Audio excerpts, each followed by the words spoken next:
بسم الله الرحمن الرحيم. الحمد لله وصلى الله وسلم على سيدنا رسول الله وعلى آله وصحبه ومن والاه أما بعد. Tulizungumzia kuhusu kwamba Bwana Mtume Muhammad sallallahu alayhi wa alihi wasallam kuna mambo hayafanyi ni sudfa, haswa ikiwa ya kariri, kuna repetition yale mambo. Tukasema muumini yatakiwa aangalie kwa nini amechagua jambo hili siku kama hini wakati kama hunu. Kwa mfano tukatoa kuwa Bwana Mtume Muhammad sallallahu alayhi wa alihi wasallam alikuwa na kaida kila swala ya isha ya usiku wa Alhamisi kupambaukia Ijumaa yuasoma suratul Jum'a na suratul Munafiqun. Kwa nini azichague sura kama hizi? Bila shaka utakuta kwamba kuna ujumbe watakiwa waumini wautizame kwa vizuri sana ujumbe kama hunu. Tukaelezea aya ambazo kwamba ya ayyuhalladhina amanu la tulhikum amwalukum wala auladukum an dhikrillah ومن يفعل ذلك فأولئك هم الخاسرون وأنفقوا مما رزقناكم من قبل أن يأتي أحدكم الموت فيقول ربي لولا أخرتني إلى أجل قريب فأصدق وأكن من الصالحين. Tukakoma hapa kwamba wale wasotoa kile ambacho kwamba wao wanacho, Mwenyezi Mungu ametuambia tuanfiqu mimma razaqnakum, toweni tulowaruzuku. Wewe umeruzukiwa nini? Hivi huna chochote wewe? Hata upole, hata naswaha, hata mawazo, hata fikra, hata ushauri, hata msaada, hata kuokota kibaya njiani ukakiweka kando, jiwe pia kwenye barabara umeona mawe, uwezi wewe ukatoa ukasema mimi leo nimejitolea kuondosha hapa. Hata kusafisha, utakuta zingine mtu hata msikitini akiona uchafu akuita ustadhi angalia. Ustadhi angalia nini? Ondosha tu basi, utapungua nini? Sema usipotoa itakuja wakati utatamani sasa, na ukitamani itakuwa kazi ya bure. Wala yuakhira Allahu nafsan idha jaa ajaluha, Mwenyezi Mungu hana mpangilio wa kuichelewesha nafsi ikifika wakati wake ambao kwamba ndio hakika ulioandikiwa. Wajua qadha ziko aina mbili. Kuna qadha mubram, ishaandikwa khalas, wewe ni hivi ni hivi. Kuna na qadha muallaq, kuna na qadha imeandikwa huyu asipofanya jambo fulani atapatikana na jambo fulani. Ile huwa bado imetundikwa, haijapitishwa moja kwa moja, yategemea wewe sasa. Ukifanya lile ambalo kwamba Mwenyezi Mungu amemwambia malaika akitoa sadaka asife kwenye hini ajali, asipotoa afe kwenye hini ajali. Na ndio utakuta, nakumbuka kiswa hapa hapa msikitini, tulikuwa kuna kijana hakosekani darasani, kasikia fadhila za sadaka. Siku hiyo yuwasafiri, akanunua katoni ya maji akatoa hapa darasani. Si hatukujua lengo lake nini. Ona leo mambo mapya leo, kunani kuganywa maji darasani, kumbe alikuwa yuwasafiri. Kwenye safari walipata ajali, ilikuwa haitegemei mtu aokoke, lakini Mwenyezi Mungu akawavua salama salimini. Lakini ajali yenyewe, yani ile gari ukiambiwa hapa kumetoka mtu huwezi kuamini. Yani ile ajali wewe ukisha kuiona utauliza maiti wako wapi, uulizi majuruhi, lakini hakuna alojuruhika. Akaja yualia hapa, alhamdulillah ustadh, angalia sadaka. Leo ambao kwamba twahitajia zaidi kufanya sadaka. Zamani wazee wetu, kukiingia maradhi ya kipindupindu, kukiingia janga lolote, watu wa mji walikikusanya sadaka. Kila mtaa kuna mahala ukusanywa ile sadaka kisha ikagawanywa. Leo natamani janga hili,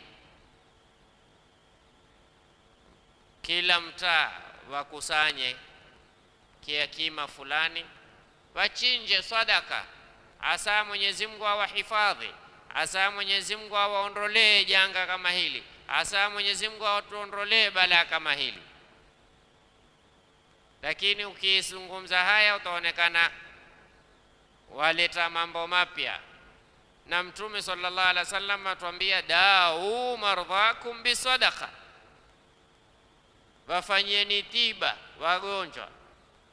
Sasa sisi tukubali kwamba kinga ni bora kuliko matibabu.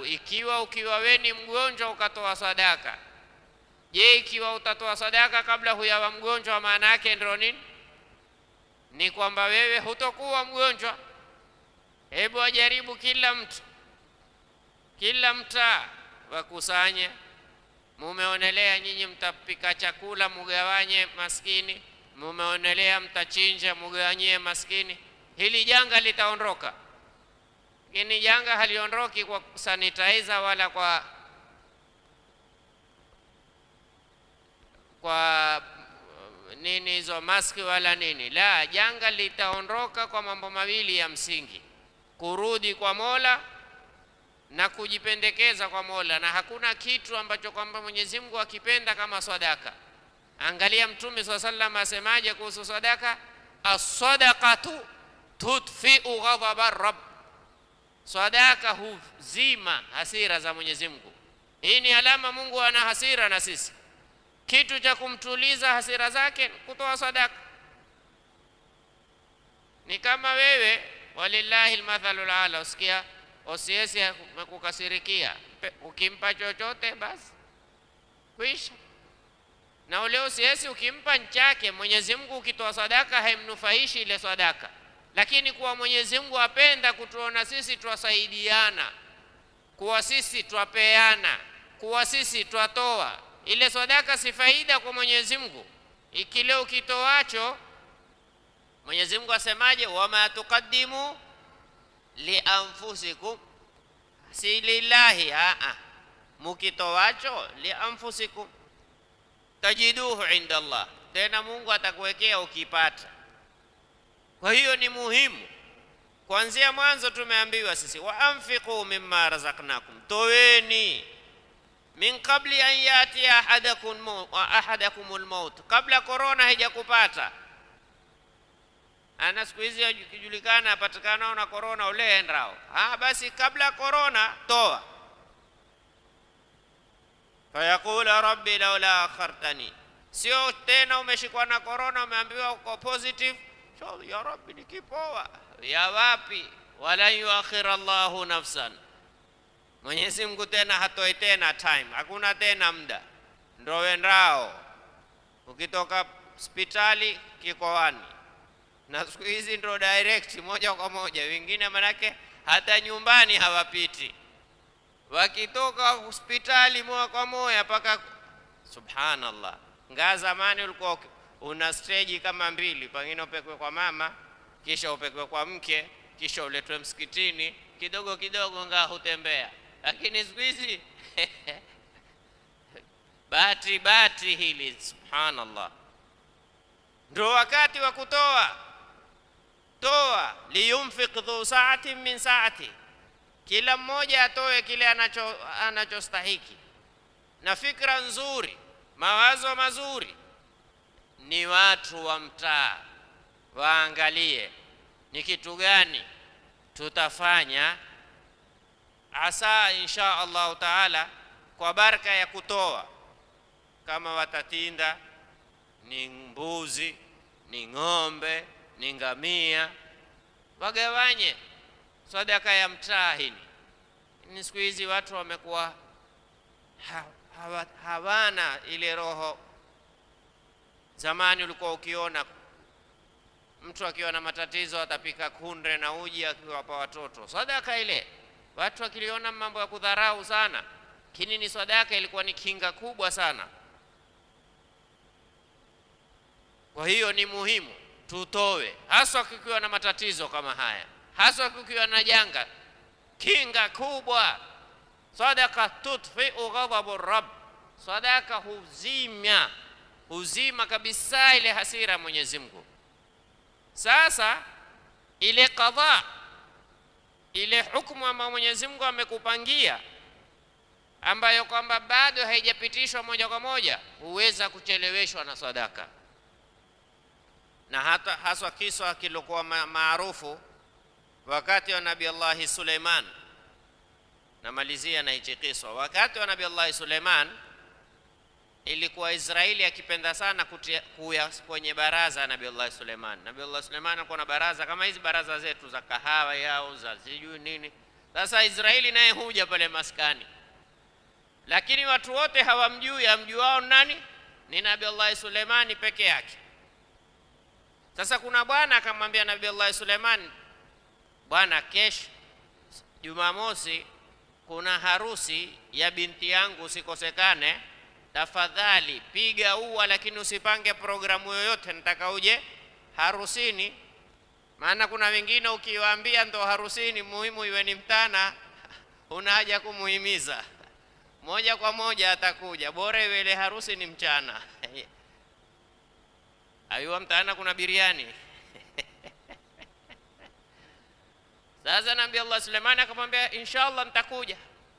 Watu wakaondoka kwenye ile majlisi, akabakia yeye na Israeli. Israeli akamwambia, bwana, usiende hiyo harusi. Kwa nini? Akamwambia, mimi kwenye diary yangu ule binti siku ile Jumamosi ndio siku yake ya kufa. Sasa huko kutakuwa hakuna tena harusi, kutakuwa nini? Matanga. Kwa hiyo huna haja ya kwenda hiyo harusi. Basi ripoti imekuja kutoka kwa mwenyewe Israeli. Nabii Allah Suleiman akajua tayari. Wajua yule Israeli, muona sisi siku hizi si kuna ile Google Map, ukitumiwa kwamba mimi niko Shibu, ukifika Shibu ya blink. Sasa yule Israeli kila mmoja hapa Izudini ikifika siku yake ya blink, kuna kitu ankuliwa reminder muonesha baada dakika 10 huyo ajua automatically. Hii ngale mambo tumeetewa kutuonesha mifano ilivyo. Basi kule kwenye harusi kukaja maskini siku ile Ijumaa, maskini akamlilia mama, maskini akamlilia yule mwanamke, yule mama yake bibi harusi, nina mayatima, hali mbaya, sijui nini sijui nini sijui nini. Yule mama akasikitika, akatoa zile ambazo kwamba walikuwa wamepanga kesho kufanyia kwenye sherehe, akatunda pesa zote akampa yule mama. Ni mfano haupatikani tena. Mama, utanisamehe, mimi na harusi kesho. Kama harusi umeambiwa lazima uwalishe, waambie watu kesho, basi hakuna tena wali. Yani mtu tayari mwenzake mgonjwa, ngoja tumalize harusi takupeleka hospitali. La haula wala quwwata illa billah. Adui huyu hana imani. Yule mama ile gharama ilikuwa ifanywe chakula yote, akampa yule mama mtu mzima alikuja kuomba. Yule mama akainua mikono akamwambia, inshallah na Mungu atakupa furaha zaidi ulivyonifurahisha mimi, wala Mungu hatakupa maudhiko. Ile dua ilikuwa ni dua yani imetoka ndani ya moyo. Mwenyezi Mungu akamwambia Israeli, ilikuwa huyu mkabidhi, lakini usimkabidhi tena, usimpe maudhiko. Maadamu amenifurahishia mja wangu, na mimi sitompa maudhiko siku ya kesho. Sasa huku Nabii Allah Suleimani ana habari kwamba hakuna harusi. Jumamosi hakwenda, harusi ikatezwa. Israeli saa 10 alipokuja Nabii Allah Suleimani saa 10 akipuja maskani, ule mwenye harusi akamwambia, ya Nabii Allah, vipi tumeagana nini habari ya harusi? Mbona ukuja umepungua wewe tu, tumekungojea sana. Harusi, poleni bwana, poleni sana. Sasa Nabii Allah Suleimani hamu iko kwenye Israeli kumwambia amgoje Israeli haya amuelezee. Israeli akaya kama kawaida sasa, lakini Israeli ikawa hana tena ule uteshi, ajua leo nitalaumiwa. Akimaliza watu wameondoka, akamwambia, bwana tumekuwa ufanyia nadhihaka, sasa wewe umeniambia mimi nsende harusini, wenda kumkabidhi ule roho, hukwenda kokote, mambo gani haya sasa? Mimi nimetoa ahadi. Kisha akamwambia ni kweli, yule bwana, yule binti alikuwa afe siku ile, lakini ndio akamtolea kile kiswa. Alikuja maskini akaomba kwa yule mama, alipokuja yule mama akatukua zile pesa za harusi akampa yule. Mwenyezi Mungu akaniambia mimi, yule amemfariji mja wangu na mimi sitaki nimpe maudhiko, kwa hiyo muandikie tena muongezee, mpe ofa sasa miaka kadhaa aolewe na azae. We leo na waogopa corona, toa sadaka, guarantee, toa sadaka. Angalia usimrudishe mtu, umuonaye huyo afaa hafai, mpe kwa ajili ya Mwenyezi Mungu. Kwa Mwenyezi Mungu atakibadilisha kiwe chafaa. Bora tu usimuone mtu maskani amepungukiwa na 50 ya bangi na wewe ukamwongezea hii basi sadaka. Hapo au kwa Meru kamwambia leo tukua juu yangu, hiyo si sadaka, huko kuumizana. Naam, ule ambaye hana uwezo tumesema liyunfiq dhu saatin min saati. Hata kama huna uwezo wa kutoa senti, toa angalau kilima kizuri, mpe mwenzako. Wajua kule kukataza kutoa ile shilingi 5 ni kubaya zaidi kuliko kutoa ile shilingi 5. Basi nilo nayo 5, mpe mwenzako hiyo 5. Kule kuikataza na ile 5 kuibakisha, Mwenyezi Mungu Subhanahu wa Ta'ala aweza ile shilingi 5 akaibariki kuliko 1000, kwa sababu we 5 ndio ufalme wako wote. Ule atoa 1000 amebakisha ngapi? Wewe 5 ndio utajiri wako. Mwenyezi Mungu atahesabu fulani ametoa mali yake yote. Kwa hiyo tusione ugumu. Wallahi hii ushinda kuvaa mask, hii ushinda kutia sanitizer. Sadaka, kipindi cha sadaka. Wasia wangu, kila mtaa twaomba wajitahidi, waangalie ni njia gani, ni mzee gani ule wa mtaa, bwana tunataka tufanye sadaka hapa, kila mmoja atoe kwa kile kiasi. Hata kama mtashirikiana kwenye mbuzi mmoja, Mwenyezi Mungu atawabarikia. Mutoe ni sadaka lillahi Ta'ala, mutie nia Mwenyezi Mungu awaondolee nyinyi hili janga na aliondoe kwa dunia nzima inshallah. Hatuisi nani atatakabaliwa. Mwenyezi Mungu atupe kila la khairi, atuepushie kila la shari, tujalie min alladhina yastami'una alqawla fayattabi'una ahsana wa aqimis salah.